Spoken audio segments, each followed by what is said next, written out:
Epístola de Paulo aos Filipenses, capítulo de número 2, versículo de número 1. Assim nos diz a poderosa palavra do nosso Deus. Se há, pois, alguma exortação em Cristo, alguma consolação de amor, alguma comunhão do Espírito, se há entranhados afetos e misericórdias. Este é o texto base da nossa reflexão na noite de hoje. Texto este que vai nos orientar nas colocações a partir de agora. E na medida em que eu e você adentrarmos ao texto em questão, espera-se que eu e você, ao final, tenhamos em mente que a unidade cristã, que para o apóstolo Paulo era tão cara, e à luz das Sagradas Escrituras é tão caríssima, está ancorada sobre fundamentos sólidos, resistentes e duradouros. Mas também na medida em que eu e você adentrarmos ao texto em questão, espera-se que ao final, eu e você tenhamos em mente que a verdadeira unidade cristã será impossível se eu e você não a construirmos sobre os fundamentos que serão destacados na altura do primeiro versículo, em torno do capítulo de número 2. Qualquer unidade que se diga ser cristã, mas que não está ancorada nestes fundamentos, que serão destacados, tende a ser uma unidade não verdadeira, falaciosa, superficial, não genuína. E na medida em que eu e você adentrarmos ao texto lido, espera-se ao final desta exposição, que eu e você tenhamos em mente que sobre nós pesa a responsabilidade de batalharmos arduamente pela unidade entre os nossos pares, pela unidade entre os irmãos da fé, pela unidade da igreja. Mas isto é impossível de ser alcançado sem a intervenção do Espírito de Deus agindo em nossa vida. Uma das coisas que vai ficar claro na noite de hoje, assim eu espero, é que todos aqueles que são instrumentos de desunião e não de união, revelam por si só problemas de natureza espiritual. Convém que eu faça aqui uma recapitulação das conquistas alcançadas na exposição anterior. Até mesmo porque o apóstolo Paulo não começa a falar de unidade entre os irmãos da fé na altura do versículo de número 1, do capítulo de número 2. Na verdade, o capítulo de número 2, versículo de número 1, é decorrente daquilo que Paulo dissera na unidade anterior. Portanto, no domingo passado, aqui mesmo, em um lugar propício à pregação do Evangelho, em um ambiente muito similar a este, o tema que nos orientou foi: vivendo de modo digno do Evangelho, uma vida coerente com a fé cristã. E o texto analisado foi Filipenses capítulo de número 1, versículos 28 a 30. 3 verdades foram destacadas naquela noite. A primeira delas: viver de modo digno do Evangelho, vivendo coerentemente com a fé cristã, é não se sentir intimidado pelos adversários. O apóstolo Paulo está escrevendo para uma igreja debaixo de profundas oposições. O apóstolo Paulo estava convencido de que uma das armas que aquela igreja deveria utilizar para combater as mais diversas oposições era a unidade, a perseverança na unidade. E eles não deveriam se sentir intimidados por causa dos adversários. Por que não? Aquilo que para os adversários era sinal de perdição, para eles era sinal de salvação. Os adversários da fé cristã, naquele contexto, mal poderiam pensar que o sofrimento da igreja era um lembrete profético da perdição deles, mostrando Cristo Jesus. Alguma coisa em torno disto discutimos o primeiro ponto no domingo passado. Em segundo lugar, viver de modo digno do Evangelho, vivendo coerentemente com a fé cristã, é estar pronto para sofrer se necessário for. Isso foi extraído da altura do versículo número 29, Filipenses capítulo de número 1. Viver de modo digno do Evangelho de Cristo Jesus, vivendo coerentemente a fé cristã, é estar disposto a, se necessário for, sofrer as mais diversas afrontas, as mais diversas dificuldades, e se necessário for, pagarmos com a nossa própria vida a fidelidade do nosso coração ao crivo das Sagradas Escrituras, ao bom Evangelho de Cristo Jesus. Dentre tantas aplicações naquela noite, uma delas foi: você está disposto a dar a sua vida por amor ao Evangelho? Se o sofrimento, a perseguição, a oposição mais cruel, mais violenta, batesse à porta do seu coração, qual seria a sua reação? Quais seriam as tuas atitudes? Alguma coisa em torno disto, discutimos o segundo ponto naquela noite. Em terceiro lugar, viver de modo digno do Evangelho, vivendo coerentemente com a fé cristã, é estar unido a outros irmãos pelo sofrimento. Dentre tantas aplicações naquela noite, à luz da análise do versículo número 30, foi: você não está sozinho, continue lutando, continue perseverando. Neste exato momento em que vos falo, existem pessoas espalhadas pelo mundo afora, que estão dando a própria vida, estão tendo a própria vida ceifada por amor ao Evangelho. Quais foram as dificuldades que você enfrentou para estar na igreja nessa noite? Quais obstáculos você teve que superar para estar na igreja esta noite? Certamente obstáculos, lutas, não tão assintosas, não tão violentas, se comparadas àquelas lutas enfrentadas pelos mártires do nosso tempo. Certamente eu e você não tivemos nenhuma grande objeção para estarmos no contexto da igreja nessa noite. Certamente ninguém nos encurralou dizendo-nos: ou você nega Cristo Jesus, ou você morre. Todavia é importante ressaltar que em algum lugar deste mundo existem pessoas neste contexto. Talvez você não esteja numa situação tão adversa como esta, mas certamente eu e você, por causa da nossa fé, se verdadeiramente estamos ligados a Cristo, estamos experimentando de algum tipo de sofrimento. Portanto, persevere, seja constante, continue. Eu e você não estamos sozinhos. Existem outros irmãos, e alguns deles nunca serão lembrados em termos humanos, mas nunca serão esquecidos diante do Senhor Deus. Dentre tantas aplicações, uma delas fora justamente esta. E agora na sequência, Filipenses capítulo 2, verso de número 1, e eu quero pensar esse texto a partir da seguinte temática: os fundamentos da unidade cristã. No finalzinho do capítulo de número 1, o apóstolo Paulo nos dissera que nós estamos unidos a Ele, estamos unidos a outros irmãos, pela fé, pelos caminhos do bom Evangelho. E o que é interessante é que no finalzinho do capítulo de número 1, nós temos uma declaração que abre as portas para aquilo que o apóstolo Paulo reservara para o capítulo número 2. No capítulo de número 2, sobretudo no seu início, o apóstolo Paulo vai explorar com muito mais vivacidade esta tônica central, a saber, a unidade da igreja.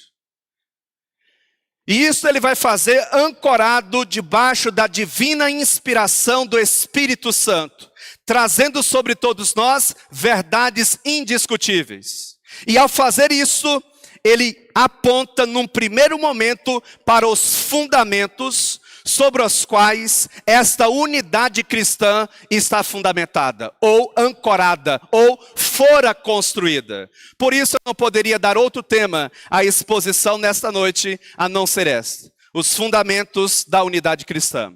E dentre tantos fundamentos apontados pelo apóstolo Paulo, destacam-se 4. Em primeiro lugar, primeira verdade da noite de hoje: a unidade cristã tem como fundamento a exortação de Cristo. Pergunta, onde é que está isso no texto? Primeira parte do primeiro versículo. Olha o que diz as Sagradas Escrituras. Se há, pois, alguma exortação em Cristo. O que eu e você temos no versículo de número 1? Uma oração condicionante, a partir de uma conjunção condicional, que aparece no início do versículo número 1. Você sabe o que isso significa dizer? Que no versículo de número 1, nós temos a base daquilo que vai aparecer no versículo número 2. No versículo número 1, nós já temos o apóstolo Paulo falando sobre unidade, mas ele vai escancarar isso do versículo número 2 em diante. No versículo número 1, ele está apontando para os fundamentos, para a base da unidade cristã. É como se ele quisesse dizer o seguinte: aquilo que eu vou dizer no versículo número 2 não será real na sua vida, não será real em nós, se aquilo que eu estou colocando no versículo número 1 não for real e verdadeiro em nossa vida. Uma outra coisa que eu acho que é extremamente interessante destacar, a palavra exortação, que aqui aparece, ela pode ser também entendida por encorajamento, estímulo.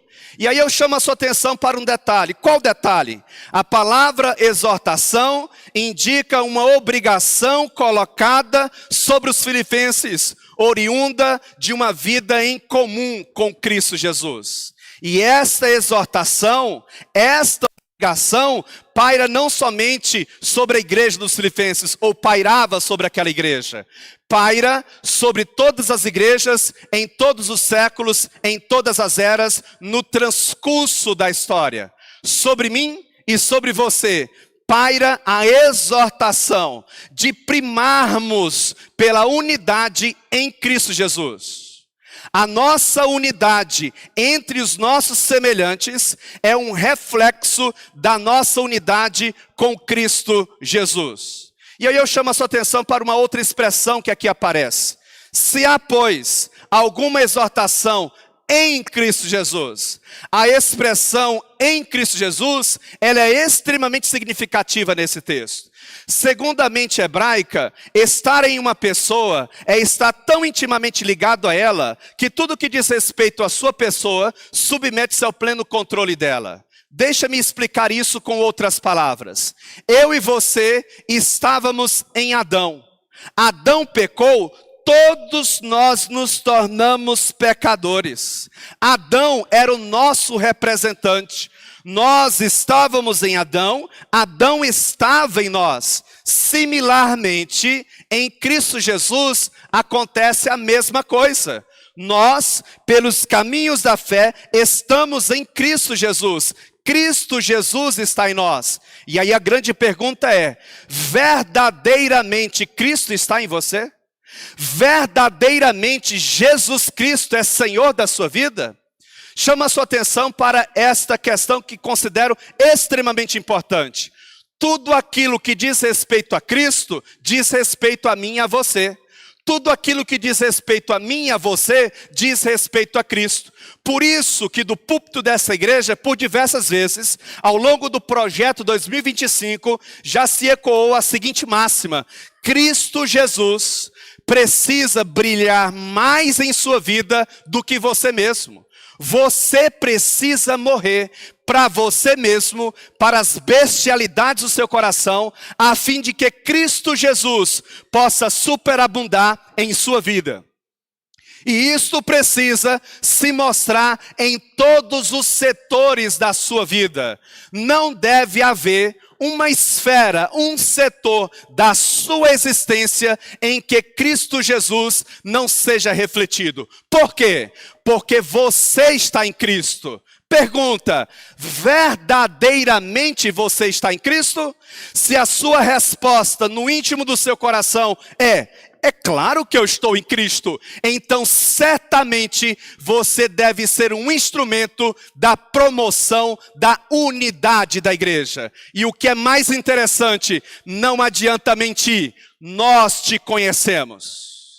Nós sabemos quem são os instrumentos promotores da união e quem são os instrumentos promotores da desunião.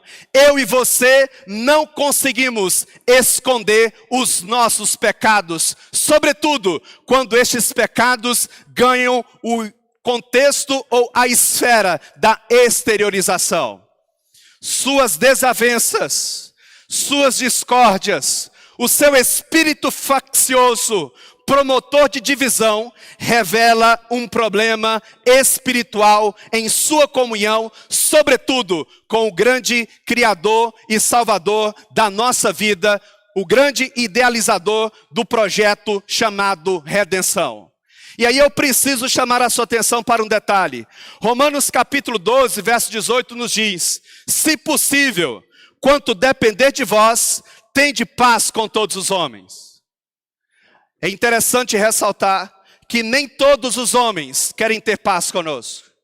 Você vai se esforçar, você vai se dedicar, você vai abrir mão de suas prerrogativas, de seus privilégios, você vai dar um passo, 2, 3 para trás, e ainda assim, algumas pessoas não irão querer ter paz com você.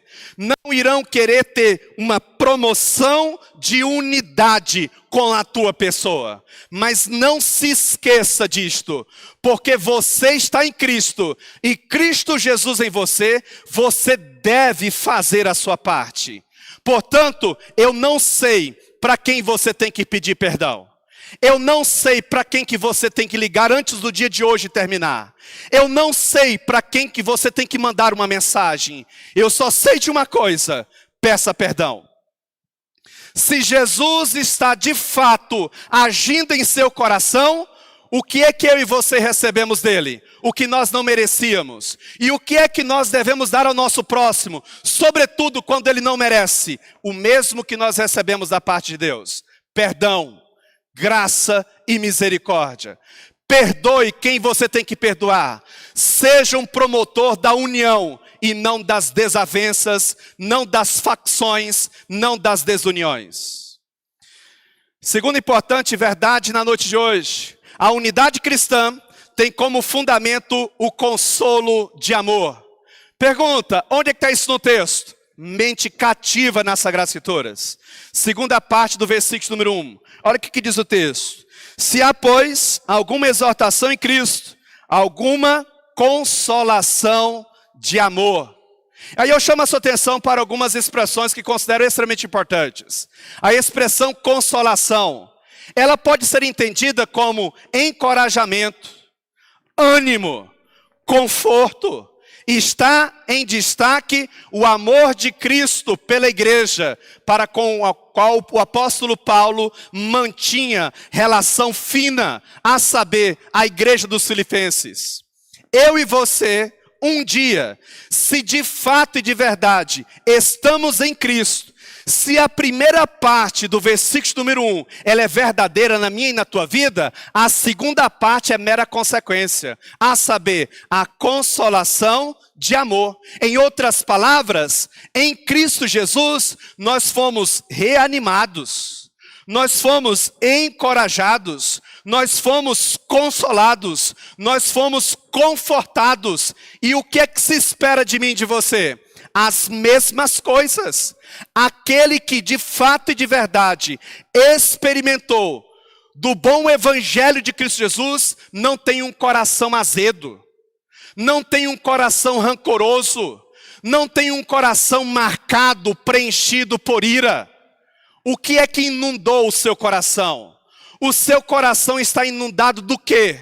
Cuidado, para que você não venha trazer sobre você mesmo consequências desastrosas, doenças emocionais, podendo se libertar de todas essas amarguras, independentemente do que tenha acontecido. Grava uma coisa: Deus, o Deus que está nos céus e que conduz a nossa vida, regendo a nossa história com poder, maestria, soberania e sabedoria, Ele é justo. Todos aqueles que foram injustos terão no devido tempo que colher a devida paga das suas obras. A justiça, a vingança, a revanche pertence a Ele. E Ele nunca falhou, nunca vai falhar. Portanto, no que depender de você, você que está verdadeiramente em Cristo e que for encorajado mediante o amor de Deus, perdoe. seja um instrumento de promoção da unidade da igreja. Seja um instrumento de promoção da unidade entre os irmãos. E deixa o restante com o Senhor Deus. E quando nós falamos de amor à luz das Sagradas Escrituras, eu e você precisamos ter em mente que não é aquele amor platônico que permanece no mundo das abstrações, no mundo das ideias. O amor das Sagradas Escrituras, ele se mostra no âmbito das coisas práticas. É o amor que se doa, é o amor que se sacrifica, é o amor que considera muito mais o outro do que o sujeito em si. Em outras palavras, este amor no qual eu e você fomos consolados, revigorados, encorajados, nos leva a abrir mão dos nossos próprios interesses. Nos leva a abrir mão, em dados contextos, dos nossos privilégios, das nossas prerrogativas. Você verdadeiramente foi consolado pelo amor de Deus em Cristo Jesus? Verdadeiramente Cristo Jesus amou você? Verdadeiramente você entendeu a magnitude do amor de Cristo, de Deus em sua vida? Se sim, você será um instrumento contínuo de promoção da unidade da igreja. E eu repito, não adianta mentir, porque nós nos conhecemos. Você me conhece, você sabe quem eu sou. Ao longo desses 4 meses de minha vivência com esta igreja, vocês já sabem dizer se eu sou um instrumento de promoção da unidade ou se eu sou um instrumento de promoção da desunidade. Se eu estou aqui há 4 meses e vocês já conseguem dizer isso sobre mim, o que dizer de você que está aqui há 10 anos, há 15 anos, há 20 anos, há 2 anos, há 5 meses? Quem é você no contexto desta igreja? Se verdadeiramente você foi alcançado pelo consolo do amor de Deus, revelado em Cristo Jesus, você será um instrumento de promoção da unidade. Por quê? Porque você está muito bem fundamentado. E em terceiro lugar, a unidade cristã tem como fundamento a comunhão com o Espírito. Pergunta, onde é que está isso no texto? Terceira parte do primeiro versículo. Mente cativa nas Sagradas Escrituras. Se há, pois, alguma exortação em Cristo, alguma consolação de amor, alguma comunhão do Espírito. Pergunta, que Espírito é esse? É o meu Espírito? A saber, a minha comunhão, a minha intimidade, a minha relação comigo mesmo? Não, é a minha comunhão com o Espírito de Deus. O Espírito que me convence do pecado, da justiça, do juízo, que me mostra o caminho que eu preciso seguir, que me quebranta, que me transforma, que me coloca no meu devido lugar, que me faz entender o quanto eu sou dependente de Deus e o quanto eu não devo depender de mim mesmo. É este Espírito que mantém comunhão comigo e eu com Ele. Que Espírito age sobre você? A unidade da igreja tem como fundamento a comunhão com o Espírito. Todos aqueles que no interior da igreja ou em qualquer outra instituição se mostraram não como instrumentos promotores da união, da unidade, e sim da desunião, é porque eles estavam com uma relação deficiente, a saber, com o Espírito Santo do Senhor. A palavra comunhão que aqui aparece, preconiza a ideia de generosidade, realização de algo em comum, intimidade. Eu não sei se você já teve o entendimento do que eu vou dizer agora.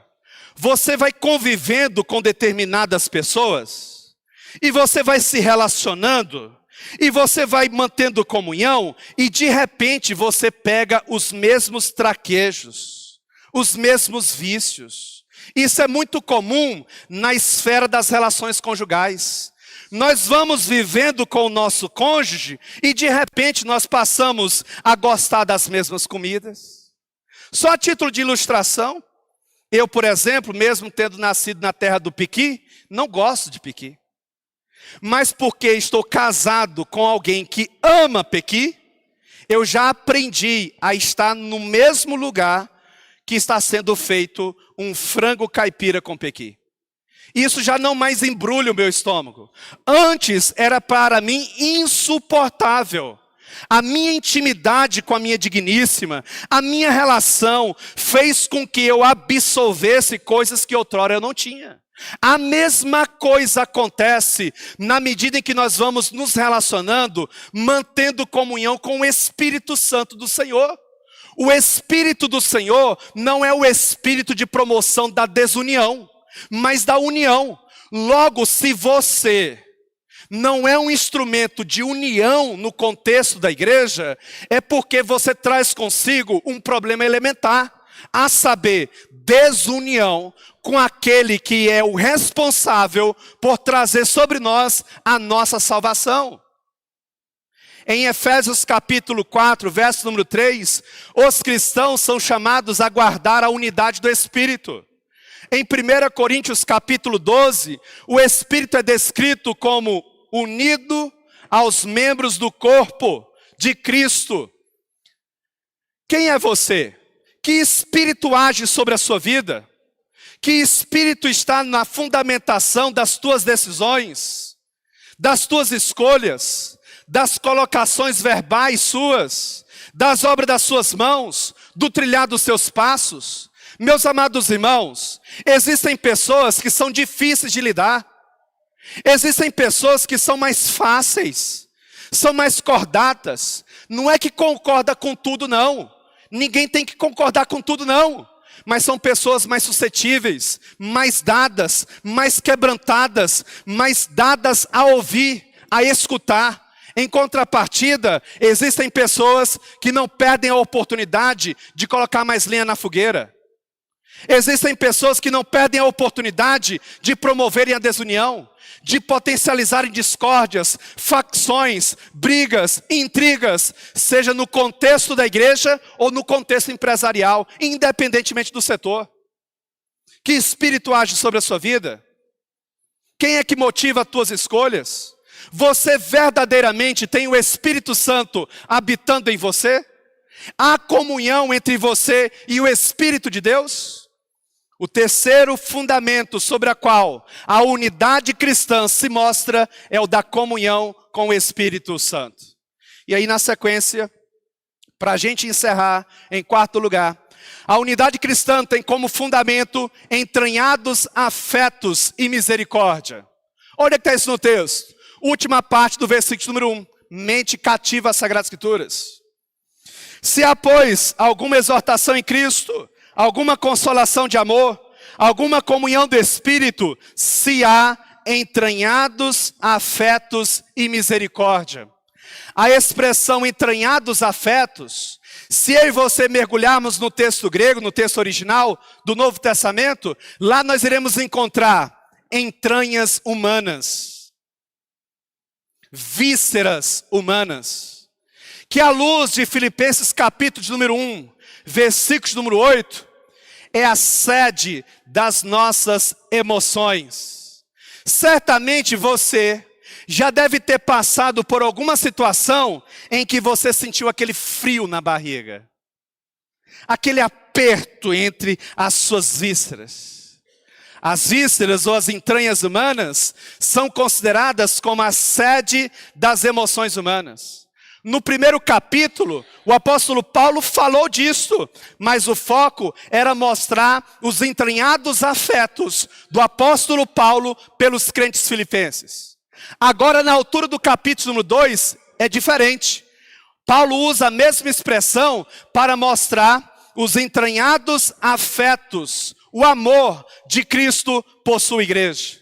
Uma outra expressão que eu acho interessante destacar: se há entranhados afetos e misericórdia. A palavra misericórdia é a junção de duas outras palavras, miserê e cardia, no texto grego. Miserê, miséria, podridão, coisa que não presta. Cardia, coração. Então qual que é o significado de misericórdia? Colocar o coração na podridão, na miséria, naquilo que não presta. foi o que Deus fez conosco. Deus colocou o próprio coração em nós, na nossa miséria, na nossa podridão. O que é isto? Misericórdia. Tem como dizer isso com outra palavra? Tem. Compaixão. O que é misericórdia? Misericórdia é quando Deus não nos dá o que nós merecemos. O que nós merecemos? Nós merecemos a ira dele. Nós merecemos a sua justiça. Nós merecemos condenação eterna. Deus não nos dá isto. O que é isto? Misericórdia. E o que é graça? É quando Deus nos dá o que não merecemos. O que é que eu e você não merecíamos e recebemos? Não merecíamos a salvação. Não merecíamos comunhão. Não merecíamos intimidade com Ele. E Ele, a partir da sua graça, nos presenteou com estas coisas. Qual que é o quarto fundamento da unidade cristã? Entranhados afetos e misericórdias. Aqueles que um dia foram alcançados pelos afetos de Deus, pelas misericórdias do Senhor, eles serão instrumentos de promoção da unidade no interior da igreja. E convém que eu faça aqui a seguinte observação. Tito capítulo 3, verso 10 e 11. Escute com atenção. Evita o homem faccioso, depois de admoestá-lo primeira e segunda vez. Pois sabes que tal pessoa está pervertida e vive pecando, e por si mesma está condenada. Fala só uma vez. Tenta remediar a situação. Senta, chama para conversar, instrui, peça perdão, aponte os caminhos. Não resolveu? Faça uma segunda vez. Diz Paulo, não desista. Mais uma vez, segunda vez. Fulano, chega aqui, vamos resolver. Eu percebo que tem alguma coisa fora do lugar. Senta aí, vamos conversar. O que está pegando aí para o seu lado? Abre o seu coração. Vamos resolver. Vamos colocar um ponto final nessa história. Para que você viva bem e eu viva bem, faça isso. Se não resolveu, corta, completa relação. Você não é obrigado a ficar insistindo com homens facciosos. Pessoas de um coração embrutecido pelo pecado. Disse o apóstolo Paulo, tais pessoas estão condenadas. Repito, tem pessoas, meus amados irmãos, que a gente senta, conversa, instrui, mostra os apontamentos, e a pessoa consegue compreender. Não significa dizer que nós vamos concordar em tudo, não.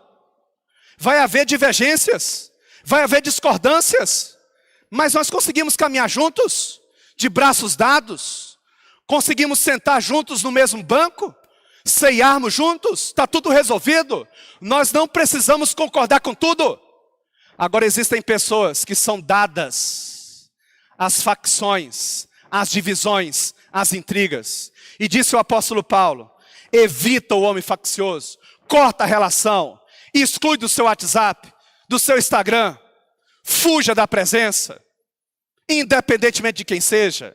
Evita o homem faccioso, a mulher facciosa, depois de admoestá-lo ou admoestá-lo primeira e segunda vez. Chama sua atenção para um detalhe, não tem terceira vez. Pois sabes que tal pessoa está pervertida e vive pecando e por si mesma está condenada. Meus irmãos, por que Paulo trata isso com tanta segurança e dureza? Meus irmãos, coloca uma coisa na sua cabeça. O sujeito que está sendo habitado pelo Espírito do Senhor, ele vai ser um instrumento de unidade da igreja. Ele vai pensar 1000 vezes antes de abrir a boca. E se ele falar alguma coisa que machucou, se ele fizer alguma coisa que feriu, ele vai pedir perdão. Ele vai remediar. Por quê? Porque ele não tem o coração cheio de si mesmo. Ele não tem o coração cheio de suas bestialidades, de suas vaidades. Ele está cheio do Evangelho, cheio de Cristo. Ele já diminuiu. E quem é que reina? Quem é superabundante em sua vida, em seu coração? Cristo Jesus. Quarto fundamento sobre a qual a unidade cristã se mostra. os entranhados afetos e misericórdias.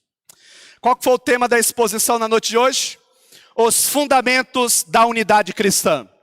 4 verdades foram destacadas e que nos levam a refletir sobre os fundamentos da unidade cristã. Primeiro fundamento, a exortação de Cristo. Segundo fundamento, a consolação de amor. Terceiro fundamento, a comunhão com o Espírito. E o quarto fundamento, entranhados afetos e misericórdias. Pastor, eu consegui entender. Mas em termos mais práticos, o que eu devo fazer? Como eu devo aplicar essas verdades à minha vida? Eu tenho aqui 3 aplicações práticas para você. A primeira delas, se você está em Cristo, você será um instrumento de unidade da igreja. Se Ele não estiver em você, você será um instrumento de desunião. Nós te conhecemos. Nós sabemos quem é você. Esta igreja conhece você. Quem é você? Não adianta você se esconder. Nós te conhecemos. Nós sabemos quem é você. Você é um instrumento de união ou você é um instrumento de desunião? E aqui é interessante fazer uma distinção. Unidade, uniformidade. Uniformidade é uma questão externa. E nós conseguimos, por pressão, mantermos uma uniformidade. Agora, a unidade é uma questão interna. Uma disposição interna do nosso coração. Eu, debaixo da atuação do Espírito de Deus em minha vida, decidi manter união com você. Lutar pela nossa unidade. E isto precisa se fazer valer em você também. Quem é você? Segunda importante aplicação na noite de hoje. Todos os que foram consolados no amor de Cristo, pela atuação da comunhão com o Espírito Santo, serão dados à união. Que Espírito age sobre a sua vida? Se você estiver dizendo no interior do seu coração, pastor, é claro que o Espírito que age em minha vida é o Espírito Santo. Então você é um instrumento de promoção da unidade da igreja. E quando por um motivo ou outro você falhar, e você vai falhar porque todos nós falhamos, eu não tenho dúvidas. Se o Espírito de fato e de verdade habita em você, ele vai te incomodar e você vai pedir perdão. Você vai ligar, você vai mandar uma mensagem, você vai encontrar a pessoa no corredor da igreja e você vai falar assim, fulana, chega aqui, vamos conversar. Ô fulano, chega aqui, tem alguma coisa aqui no meu coração que não está legal. Vamos sentar e vamos resolver isso. Terceira importante aplicação na noite de hoje. Os que foram alcançados pela compaixão de Cristo, por verdadeiros afetos de afeição, serão dados à união. Você foi verdadeiramente alcançado pela misericórdia de Deus? Mas sim, com toda sinceridade, a misericórdia de Deus, a compaixão de Deus, o seu amor mais prático, de fato alcançou você? Ele age em sua vida? Ele é tudo em seu coração? As tuas ações, as minhas ações, revelam que Espírito está agindo sobre mim e sobre você. Os que foram alcançados pela compaixão de Cristo, por verdadeiros afetos de afeição, serão dados à união. No que depender de você, procure a paz. Se esforce, disse o apóstolo Paulo. Mas no seu esforço, esteja ciente de que é possível que você não venha lograr êxito. Algumas pessoas, elas já estão condenadas na bestialidade dos seus próprios egoísmos, cheias de si mesmas, ego inflamado. São rápidas para dizer não aos outros, mas não gostam de ouvir não. Vamos orar, vamos falar com Deus. Ó Deus, tenha misericórdia da nossa vida. É o teu povo que se reúne mais uma vez. Aqui nós nos encontramos não pela nossa própria força, não porque nós somos melhores. Tem misericórdia de nós, ó Deus. Porque nós falhamos tantas vezes, melhor dizendo. Nós temos tantas falhas, tantos pecados. O nosso coração é duro, Senhor. Nós, na maioria das vezes, estamos cheios mais de nós mesmos do que do Evangelho. Queremos tudo segundo a nossa vontade. Não estamos dispostos a nos submeter a nada e a ninguém, a não ser, ó Deus, as bestialidades do nosso coração. Nos dê sabedoria, ó Deus, para não ficarmos investindo tempo, perdendo nosso tempo com quem, ó Deus, não pertence ao Senhor.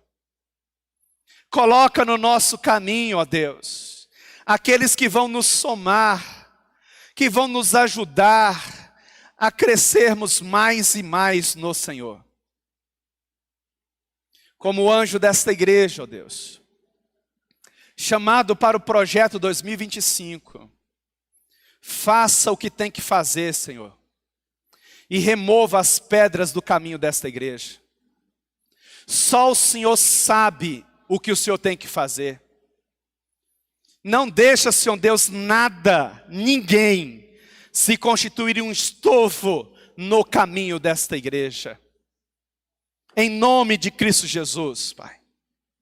Que o Teu Espírito que age em nós, possa, Senhor Deus, completar a boa obra que já iniciastes. Que todos os instrumentos de desunião sejam afastados em nome de Cristo Jesus. Porque esta igreja não é nossa, esta igreja é do Senhor. Nós somos o Teu povo, ó Deus. E se por um motivo ou outro, na bestialidade do nosso coração, fomos instrumentos de desunião, tem misericórdia de nós. Nos ajuda, Senhor Deus, a pedir perdão, a nos humilhar se necessário for. Pois o que é que nós somos? Nós somos um amontoado de pecados, de coisas fúteis e banais. O nosso valor está no Senhor, não em nós mesmos. Remova, ó Deus, as pedras do caminho. E ninguém melhor do que o Senhor para fazer isso. Se nós formos fazer, ó Deus, nós vamos arrancar o trigo junto com o joio. Portanto, ó Deus, tem que ser o Senhor. A igreja do Senhor é o Teu povo. O Senhor nos conhece, sabe quem nós somos. E se aqui nós chegamos por causa do Senhor. Tenha misericórdia da nossa vida. Não deixa-nos, ó Deus, produzir frutos que não sejam, ó Deus, dignos de arrependimento. Não deixa, Senhor, em nome de Cristo Jesus.